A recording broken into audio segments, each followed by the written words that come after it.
Sabi naman naglalagay ng tinidor para lumambot daw ng mas mabilis ang karne ay kapag meron daw tinidor yung sabaw mo, mas mainit daw yung tubig kasi marami nga naman daw bakal. Bakal daw umiinit, di ba? Try natin. Meron tayong tubig lang dito. Meron tayo ditong tubig na maraming tinidor. Meron tayong thermometer, pare. Ang boiling point ay 100 degrees Celsius. Tingnan natin ano ang boiling point ng kumukulong tubig. Yan, 99.7. 99.7. Punasan natin. Baka sabihin, yung init eh. Hugasan ko. Palabigin natin. Para ano, pair na pair. Sausaw natin to dito sa may tinidor.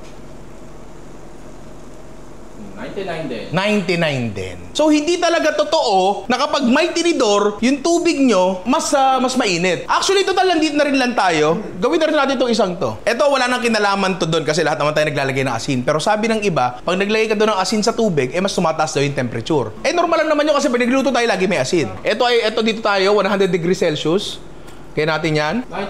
99. Combo, tinidor tsaka asin. Oh, 99. Kayo, kung gusto nyo gawin, hindi naman yan nakakasira sa buhay na ibang tao. So pagpatuloy nyo lang. Pero ito, ginamitan natin eksperimento at siyensya para patunayan na hindi talaga gumagana yun. Pero kung gumagana para sa inyo, walang problema. Okay lang yun, pare.